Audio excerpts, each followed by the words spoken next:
Welcome back, Seaweed Brain listeners, to another episode and installment in our summer series on the Odyssey. I feel the need to apologize, maybe, for what this week is all about, but we're talking 1997 TV miniseries adaptation of the Odyssey from NBC, produced by the Hallmark Channel. We've got a guest for you. You should stick around since you're here.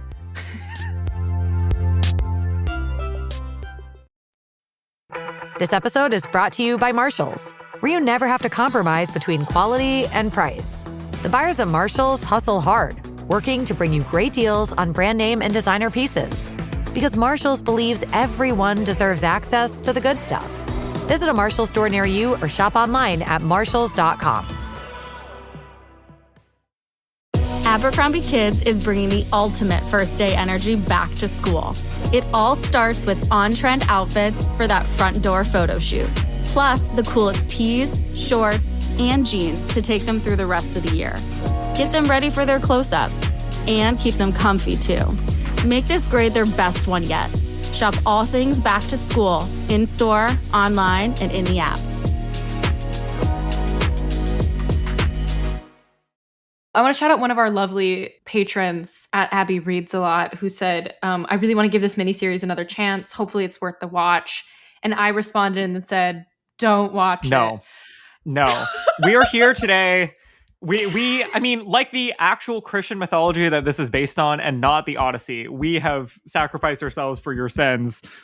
We've seen it. We can tell you about it. But I think we're going to go ahead from the top and say, I don't know, if you don't like us being super hatery, or like if you're wondering if this is a recommendation or not, we'll just clear that up at the top. Not phenomenal. I think not the best work, not the adaptation that spoke to us necessarily. But we do have thoughts about it. I'm going to say a work that is severely of its time and succeeded at what it was aiming to do. Not something that I think has withstood the test of 20 years. It was a little bit of its time, and I would say it was also a little bit after its time. In addition to that, somehow. Yes, I agree. It looked 70s. We have been referring to it for months now as the Odyssey adaptation TV miniseries, parenthesis 1997. If I didn't know that it was from 1997, I would have thought it was from 1977. 100%, this looks like the Jesus Christ Superstar movie. It looks like the Ten Commandments. Yeah. The like really long old Hollywood movie about Moses. Let's introduce our guest today. We have Sam back on the podcast. What's up, Sam? Hello. I once again have watched something without reading. Although this one I did read in high school, like a decade ago. Oh, yes, you did read I remember you mentioned this on our Cersei episode, yes? Yeah, I did. That makes you more qualified to be here than Carter or I. Yeah, as a non-binary with a interest in mythology, which, I'm sure. Yeah. I did read my, Iliad and Aeneid and Odyssey, among others. So, Sam, thank you for being here today, because I don't really know where to begin. I will take the blame for us being here in the first place, because I've actually seen the miniseries. From Carter. I apologize to everyone. I saw this miniseries in middle school in Latin class in small chunks, which is a little bit wild because even though this aired on television, there's a lot of like sexy times happening. It was a little scandalous for 7th grade Latin class. But there was like 10 out of 10 makeout sessions in this movie, more than one of them. There was like, you don't see like butts and anatomy, but like there's scenes where people are naked touching each other. Mm-hmm. Anyway, it was risque for the time, but like my main memory of it was like, wow, Bernadette Peters and Vanessa Williams are in a thing. That's really cool. Like, how iconic is it that the two witches of Broadway and Into the Woods at that point in time, they were the only two people to have done the role, not at the time this came out, but at the time that I was watching it, were playing the two iconic witches in, like, what to my knowledge was, like, the only meaningful screen adaptation of the Odyssey. That's kind of memorable, even though it was also, like, I remember he wasn't that good, and I remember that some of the visuals were a little raise more questions than had answers. I hope you take away my sincere apology. I do, like, it was true. I didn't lie about those pros. Bernadette Peters is in it playing a witch. Vanessa Williams is in it playing a witch. And there's a little bonus in that Isabella Rossellini, who I don't think I had a concept of who she was at the time. She is very much in this as Athena. Mm-hmm. And Christopher Lee. That was also a fun bonus. for his one scene Yeah. in the underworld. I really quite enjoyed that. That is how Carter pitched it to me, as in it has Bernadette Peters and Vanessa Williams, and that was it. And I said, that's enough. They sounded excited about watching it, and they were like, "Oh, I watched it in like middle school, and it was fine." I would even go so far as to describe this potentially as a form of camp, because both of their performances are, I would say, totally unmoored from anything else The that rest of happened the at any movie. other point in the movie. Completely agree with you. Divas. Isabella Rossellini is also a diva on screen, doing, I would say, roughly the same thing she does in Death Becomes Her, but who are we to deprive ourselves of that happening a second time? And then the rest of it, wow. I wanted to read this paragraph just from the original, May 18, 1997 Variety review, just for context for us to understand. That's Carter's context for why we're here today. But here's a little context as to why this exists. This was written by Tony Scott. With Gulliver's Travels a major past winner, NBC turns again to a classic. Its two-night mounting of a $32 million glossy take on the Odyssey is a straight adventure tale without insight or depth. Classicists may shudder at scripters Andrei Konchalovsky's and Chris Solomon's poster paint interp of Homer's 2,700-year-old epic poem. But the production's happily imaginative, with many shrewdly concocted special effects, ably cast, and, in its own way, an entertainment. It's a trip. Director Konchalovsky gives the work zest and movement. Convincing battles and fights, exotic monsters, cool palaces, threatening caves come under Sergei Kozlov's intelligent lensing. Waves crest and crash, and the face of the sea god Poseidon turns up on walls of water in scenes that look like they were filmed on the high seas, but were done in a huge tank on Malta. Choice of Armand Assante as Ithaca's King Odysseus turns out satisfactorily. He looks distinguished and worthy despite being used at every turn, even if his version lacks the dash, the slyness, and charisma of the ideal Odysseus. And the very last paragraph, we're going to skip ahead through the summary, says, on a minute-to-minute basis, the most expensive TV drama ever made uses its fresh Mediterranean locales to good effect, thanks to designer Roger Hall, who also created some pretty exotic sets. Edward Artemiev provides a supportive score. Many will wonder why Homer's epic poem has lasted for so long. There's more to the Odyssey than flashy adventures, but subtlety and verse don't translate into ratings. This colorful edition, which has been overwhelmingly promoted, should. I'm glad that he was gagging for it in 1997. This was peak entertainment. This was their Game of Thrones, right? This is like special effects, money thrown at television, right? It's like kind of their Game of Thrones, but it's actually their post thing that a network made after Game of Thrones to try to be their Game of Thrones. Yes, that's what I wanted to read. The context of the Gulliver's Travels thing. After Gulliver's Travels. This is their Rings of Power. I hesitate to mention again, in this context, NBC's Emerald City, which no one has heard of, but I think that is what makes it a great comp in this situation. That was a follow-up to... It was NBC's answer to Game of Thrones, but it was a gritty, adult revisit of Oz. I've only ever heard about this from you explaining it on the podcast. Because I'm the only person who's ever seen it, I think, maybe. Okay, the difference though about this is that many, many, many people have seen it, predominantly in the form of seeing it at like 1 p.m. on a Wednesday in their English classroom. And that, I will say, it conjures an indelible experience of being in an English classroom at 1 p.m. Like especially Very I'm much watching so. I watched it at like 2 p.m. in the afternoon.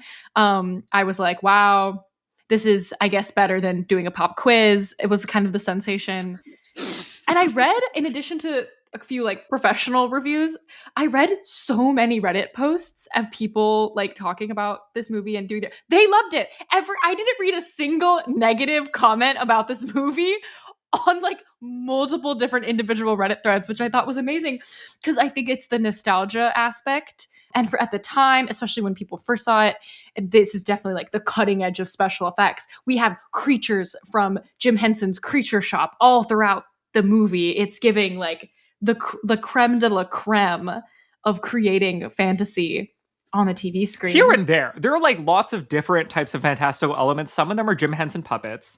Some of them are, as they were saying, like, I don't even know what to call them, effects where they put moving faces onto waves or wind I've never seen or that whatever. in my life. It was really horrifying, and it has aged so poorly. But then there are also like sometimes where they try to do practical non-puppet things, like there's an underworld sequence that is supposed to kind of be like, it bridges the two parts of the two-part miniseries.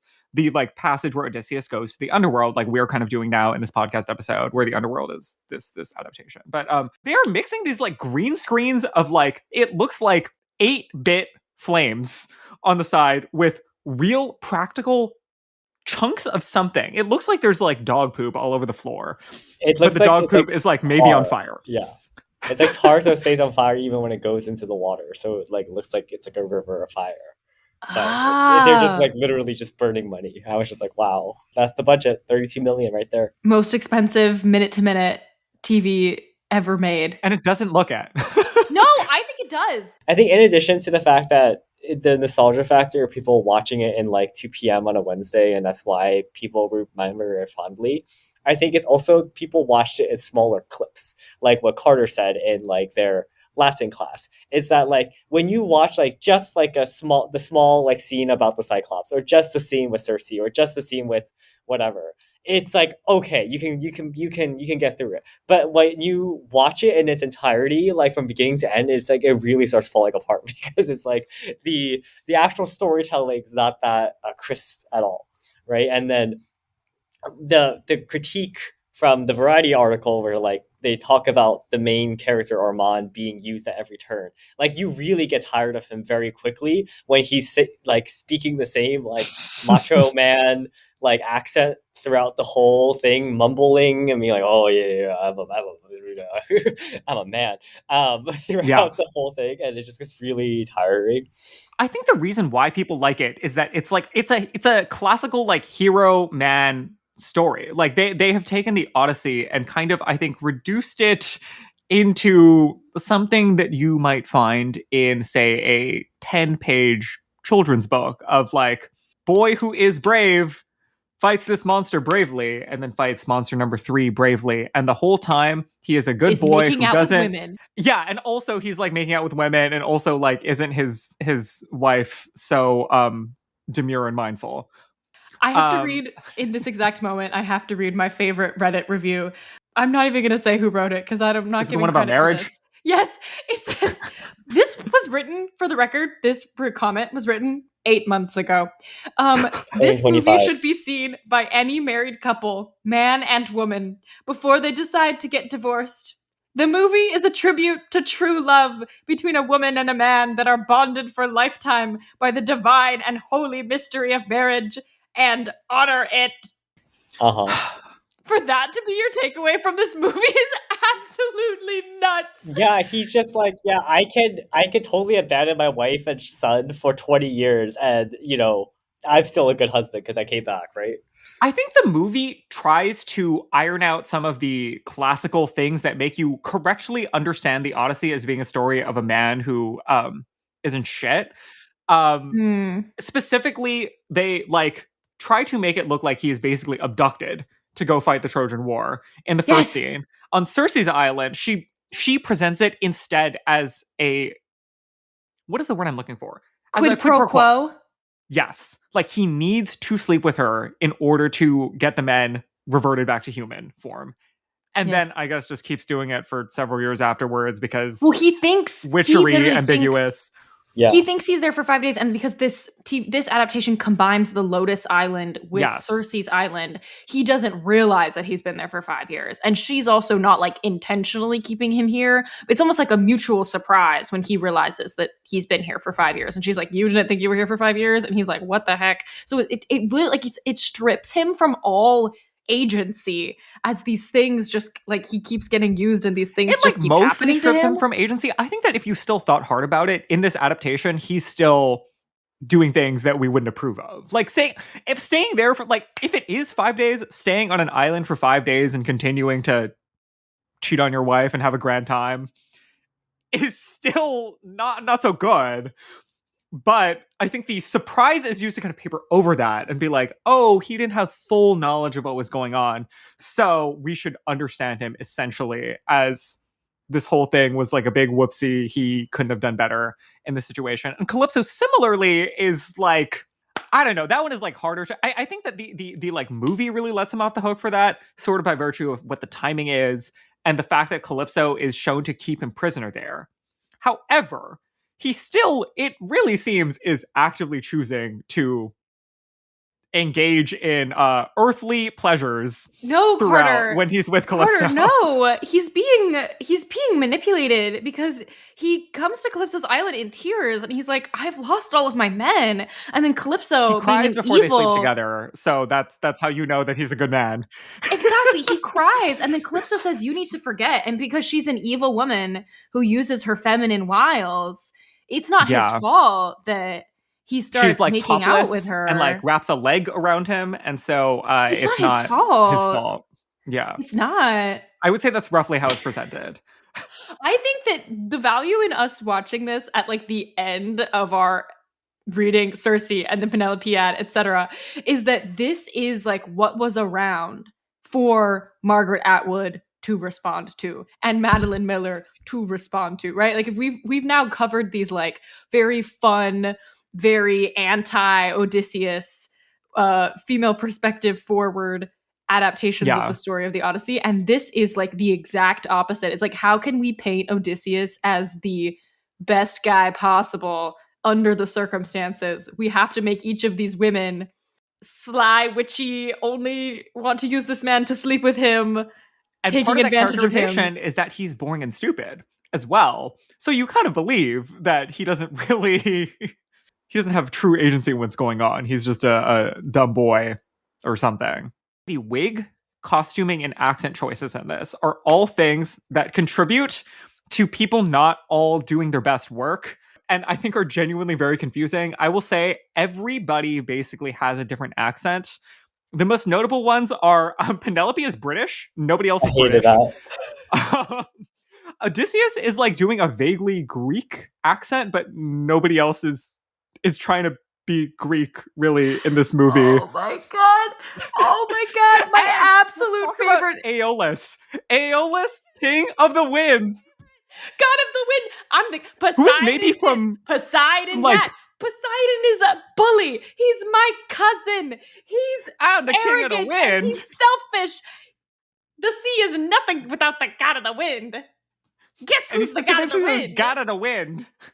Like, it's me. The doesn't have a TH sound at the beginning, it has a D sound at the beginning, which is not something we're making fun of because it's a real way that people talk. However, he's the only person in the movie who speaks like this. Casting the god of, like, the idea to do the god of the wind as comedic bit part, brilliant.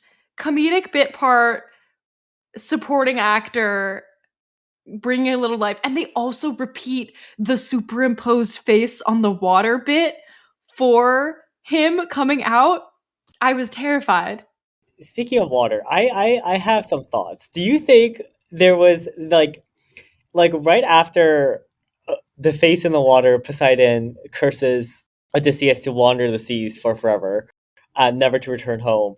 Like, we also have a scene of like Penelope enjoying the way the waves. This is actually dangerous. Caress her but body. It also absolutely happens for a long ass time in this movie. Yeah, it's like an extended scene of her like, and it's like I think it's meant to be like she's like communing with Odysseus through the ocean, but at the same time, like the ocean is what's separating them. There's a lot there going on, and it's like, is Mr. Poseidon also as proud modern feminists, we can say that she was having sex with the ocean, and that's not a morally wrong thing for her to have done. It was maybe a surprising thing to happen on television in 1997 in prime time.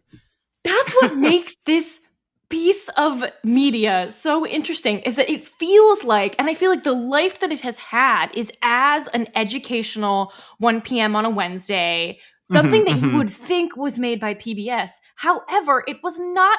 It was very much not made by PBS. It was very much made by the Hallmark Channel. And so therefore, we have Penelope enjoying the ocean, which we would not have in the PBS version of this. And yet we were ingesting it as though it was from PBS, which is just a fascinating juxtaposition. Yeah. Yes. The other thing about the ocean was I love the scene of Anticlus, the mom, just like walking to the ocean to die. Yes, and just to die.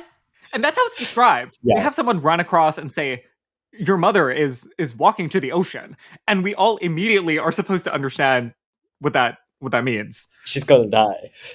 Yeah. There's a lot of Penelope, and there's a lot of Telemachus, and there's a lot of the suitors in this. I think they wanted a B-plot. As far as television structural, we want to be able to cut back and forth between different things. So they really, like, we got a lot of screen time from a handful of the suitors, even. Yeah. They really flesh out, oh gosh, I'm forgetting her name. The like one handmaiden who's having an affair with one of the suitors.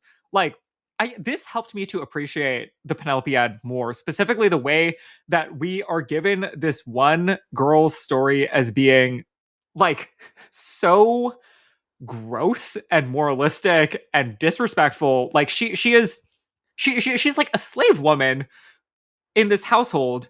She is kind of she like gets wooed by one of the suitors. They are having an affair together, and in the end we don't get the scene of Telemachus and Odysseus hanging them, but she is killed as a part of the just retribution at the end of the movie, when Telemachus and Odysseus are basically slaughtering the suitors one by one in this room. She tries to open the doors to allow the man that she was like sleeping with to escape.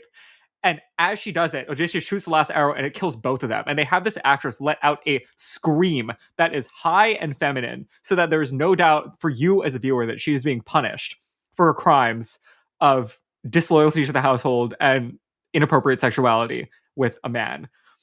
It is like actually quite horrifying. I feel like that's like the one oddly authentic to the original Greek text part that they kept. It's one of the few moments that's really authentic and where they're like leaning in, and the whole treatment of that final scene is very it feels like it's like they're overlaying the kind of like strains of conservative Christianness that were swimming around in the 90s as reactionaries. More on that. That's like very around, but they're also like leaning, I think, the most in that final scene into what is complex about Odysseus's character. Like, he gives this whole monologue where he is explaining what the crimes are for the suitors. Like, one of them straight up asks them, like, we can pay you back for the, you know, like wine and for the meat and the cheese that we've eaten. We didn't actually marry your wife. None of us have slept with her. Like, why don't we just say that this is like a civil dispute and we'll like repay you for what we've taken from your household? And he gets up and he delivers this monologue about basically how they have like disrespected the sanctity of marriage and they deserve to be slaughtered for that crime. And you as the audience are supposed to be nodding along like, yes, you should. Like, literally, like, and like at the start of this fight, none of them have weapons either. He is literally like sitting on a throne, pulling arrows out and like murking them unarmed one by one around this room for the crime of proposing to his wife while they thought he was dead. This is why every married couple, man and woman, needs to watch this before getting divorced. This is why every married couple, man and woman, should watch this movie before they get a divorce. I also I really think it's a good thing that we watch this, because it does give so much value to the Penelopiad. Like, if I was Margaret Atwood and I had seen this, I would also be like, you know what? Turn the TV off. I'm writing a novella. And honest to God, if I was Christopher Nolan and I saw this, I was like, you know what? Pass me the mic. That is the one thing about this, is that we haven't watched this, I think, can conclusively say that there is no, the defining adaptation of the Odyssey has not been made yet. Yes, and so I understand. I get it. Christopher Nolan, it's your turn. I mean, somebody else could do it. It's someone's turn. Sure. It's someone's turn. I don't think that we could close out at all without talking about Hermes. I absolutely thought that this portrayal of Hermes was the definitive perfect Slade. The way that he flies like Peter Pan the whole time, fantastic. He's literally with like a trail of pixie dust behind him. Bunching diaper adjacent costuming situation Love where they are clearly attaching the harness. Not necessarily flattering all the time, but the casting and the fact that they have sprayed him golden bronze for this is... The frosted tips really add. They leaned into highlight. What it means to be twink in the 90s for this. Yes! All the way. And he was awful. He was just nasty. He was just, every time he came on the screen, I was like, oh no, not this again. Sassy not this little... to everyone. Bitch boy from the gods. It was really giving like, I'm Zeus's messenger, and like, you can't shoot the messenger. That's what Zeus wants. Yeah. Yeah. It was kind of undeniable. But it was kind of the best. Like, I think the other reason why I think I hated it so much is that, unlike you who watched it on like a Wednesday at 2 p.m., we watched it as like our evening programming of like, after our long respective days of like work or school or research, we're like, okay, let's go watch something at night that's like going to be good and enriching. And we watched this and I was like, what is going on? Hated it. I think that the thing that might stand out as interesting for the time and might still be interesting to modern viewers is the takes on the cultural accoutrements and the settings of the movie. Because it doesn't look like Troy, it doesn't look like Gladiator. It is Bronze Age for the most part. There's some Bronze Age stuff, and I think that for a lot of the other characters, they try to create other pre-modernity worlds, if you will. I think there's not always a ton of specificity or care with the way that they're depicting some of these things, but like Calypso is very much this fusion of a lot of different like island cultures. Like they're taking a lot from like the Caribbean and other places and putting that together. They visit Egypt, maybe Egypt populated by white people, maybe towards the end of the movie. And there is full, like they will do the coal, they will have like golden headpieces and some stuff that is like somewhere between thoughtful expanding the world of what Greece was in the context of historically, and also like I'm sure insufficiently researched and cast in kind of maybe strange ways and all of that. There's also a lot of like boy thighs in this movie because they didn't do the Gladiator route. They were wearing like pillowcases for a lot of this movie. Pillowcases sometimes with belts. I like your idea of the pulling in of the Caribbean and the Egyptian stuff as being like an expansive idea of it's like very of its time. I think it's very 90s. Like it's like in the same way that the Spice Girls was leaning into multiculturalism. I think this is the kind of multiculturalism we are leaning into here. Hi, see, yeah. What a song. What a song. That song pissed me off so much. Like, I never, like, as a queer person, I was, like, told that the Spice Girls are, like, icons or whatever, but that song was just so crazy racist. I, like, absolutely hated it. It was, like, Chinaman or, like, whatever. What are the lyrics? Oh, my God. We don't... We get the idea. It's of the same cultural moment and kind of, I think, of the same cultural impulse that I'm sure at the time, some people were like, whoa, it's like really woke to cast Vanessa Williams as Calypso and to have her have braids and to have the set is genuinely like interesting and looks different where it's a lot of like, it looks kind of Grecian in the sense that there's a lot of like white seawall and tide pools and I don't know. I feel like at the time people would have gagged. I mean, like, this is interesting. This is different. This is new. Like, we are learning from other places. It's not like a down the line, my idea of Greco-Romanism from visiting the Met. That's such a more generous read because my take on that was literally, oh, look, they're casting the two like sexually manipulative women as being like external to the main culture. So they're making this Bernadette Peters Cersei look like not even vaguely Egypt, but in very intentionally hot, like they're trying Spirit to Halloween like, Egyptian. Romani adjacent, and then they're turning something her. Yeah. And then they're doing like Caribbean Calypso. Yeah. Exoticizing. No, I think correct. I think that your reading is definitely right that it is problematic to be othering like sexual women, powerful women, and using like trying to overlay that with racial elements that don't really make sense for the story that they're telling. I think it is also true. I hesitate to try to. I'm already forgetting the word. Decontextualization. Disidentify.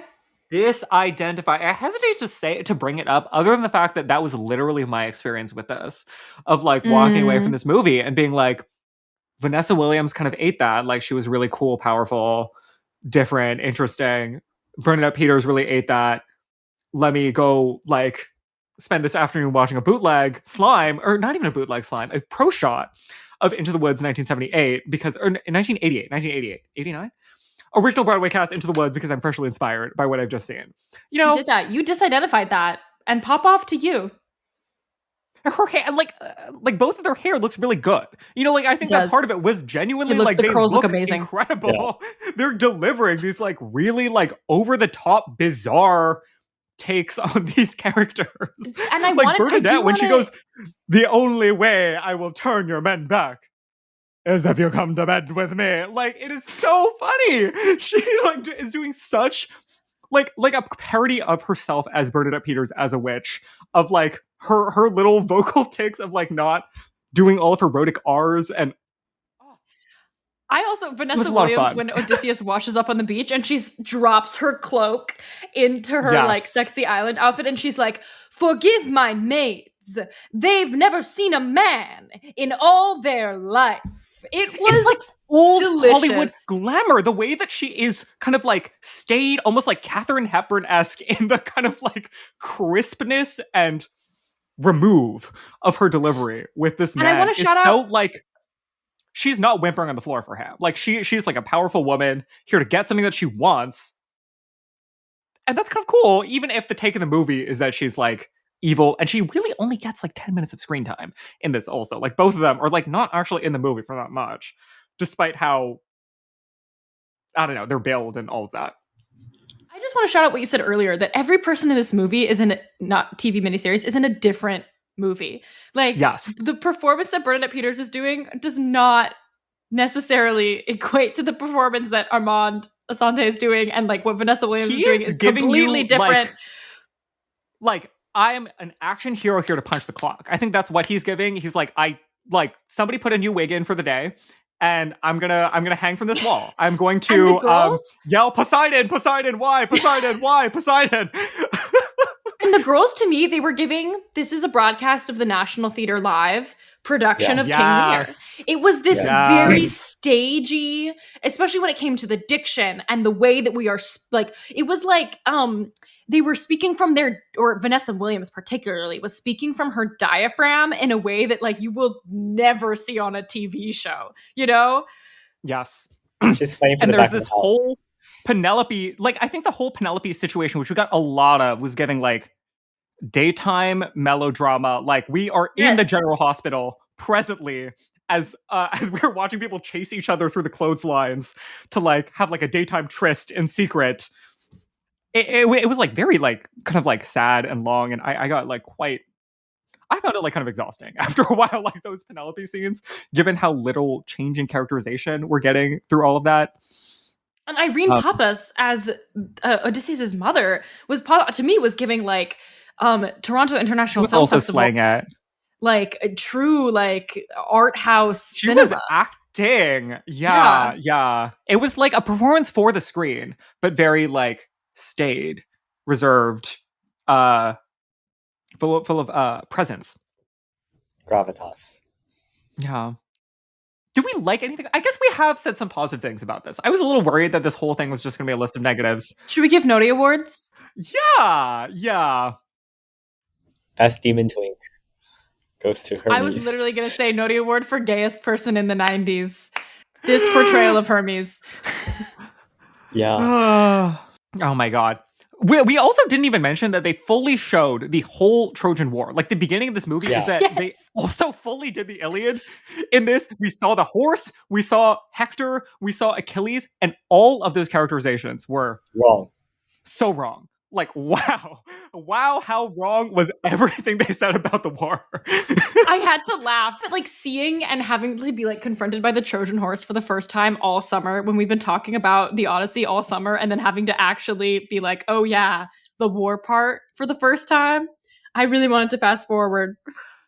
Oh, I forgot. You reminded me, the sea serpent, like dragging away the seer, the prophet. Completely unnecessary. Oh! Added to this movie is that there is a character who we have never met before and will never hear from again, who shows up and says, "Don't accept the Trojan horse," and then a Jim Henson character appears up out of the ocean, and they keep cutting back to it as King Priam of Troy is like, I don't know if we should take it in. They'll like show in the background this animatronic puppet serpent like moving a body around, and there's no reason for it to be there. It like tonally is like a huge mismatch.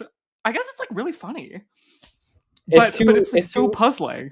I think this is true camp. It's like this is they were like they probably spent a lot of money on this, and they're like, this is how we show that like Poseidon personally intervened. And therefore, and I think that's why they did the Trojan War. Is it was like the like Game of Thrones logic, like we need to have like a big battle scene. There's going to be blood. There's going to be spears sticking out of people. You guys know that it won at the 49th Primetime Emmys the award for outstanding directing of a miniseries or special. That category has had such a journey because, like, mind you, nowadays that's the most competitive category. That's where you have like adolescents fighting Big Little Lies, fighting like. Wow. The direction is not good. We'll say it. The direction is not. I feel like if we're to pick like weakest departments, to me, like director is kind of like at the top there. The tonal mismatches are like kind of very puzzling. Wigs are also on blast. I was gonna say hair. Microbang they gave him to show that he was young back on Ithaca before he leaves is criminal. It was kind of 80s. That's why it feels like this was not made in 1997. If it were 80s, they would have given him a macro bang. Like, it was kind of a mullet, but it was, like, not a glamorous mullet. It was, like, a weird mullet where it was like, how are you going to put a wig on him and have his hairline still be that whack for a flashback? I don't. And they did. I guess it was, like, kind of, like, their way of trying to, like, give realness. It's been, like, his hair is going to be bad in this moment, so you know he's, like, one of the people. Or something. I'm going to give the Noti Award for most memorable supporting performance at the 49th Primetime Emmys in a miniseries or special to the God of the Wind. I will never, as long as I live, forget that scene. The way he was sitting on a chair that was too big for him and he was kicking his heels in the air the whole time. I gotta so cite puzzling this because like name. You mentioned, they have both the like windscreen and they have him behind it. And why? Why did they do both? I guess it's supposed to be like a Wizard of Oz homage, but it's not like it's not a reveal. It's not a secret he's keeping from a lot of people. It genuinely doesn't. There's no justification. It doesn't really make sense. And he also says like he's Poseidon's brother, which is not true to the mythology. They made up a grand backstory for Aeolus that isn't true to the mythology to have him be the god of the wind. Why? Michael J. You were in the original production of Bye Bye Birdie. You were in countless TV shows, movies. That's what it was giving. It was giving this guy was in the pajama after game. My own heart. Absolutely. And I'll never forget that as long as I live. Final Noti Awards from anyone else? I mean, I think it would be a cop-out to award Bernadette Peters or Vanessa Williams, who I did really enjoy even upon rewatch. So I think that the Noti Award I will give out is to like most unsettling I don't know. Like I want to award Isabella Rossellini for delivering a performance that I genuinely like that actually brought me back. When I was seeing that, I was like, I didn't know who you were at the time, so this wasn't a memory I held. But as I'm sitting here watching this, I have like a sense memory of being in the classroom in 7th grade, being like, this Athena portrayal is like horrifying. It's so spooky, and I don't understand her accent. What's going on? But like she's kind of serving, and she's doing what we need to do, and it feels like someone who is having a take on a character in the way that a lot of the other people aren't doing. Isabella, you killed that. All the zoom in on your eyes were so horrifying in a way that felt appropriate for the character. Sam, you have to give an award. I thought I gave it to Hermes. Demon Tune for Hermes. Oh, okay. Was that too obvious? No, it's valid. All right. I'm going to call it. I think that's it.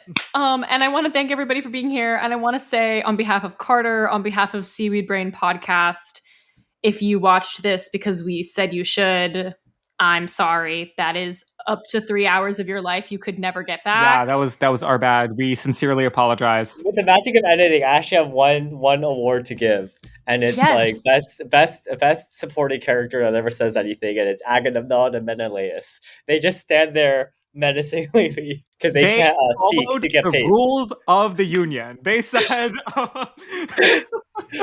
They just stand there and stare, chest puffed out, with like a side profile, looking angry. Yeah, that's it. That's it. Well, we're gonna cover like a variety of things next week. We're just gonna speed through a bunch of stuff before it's time to transition to the Court of the Dead. So join us next week to close out our Odyssey adaptation journey.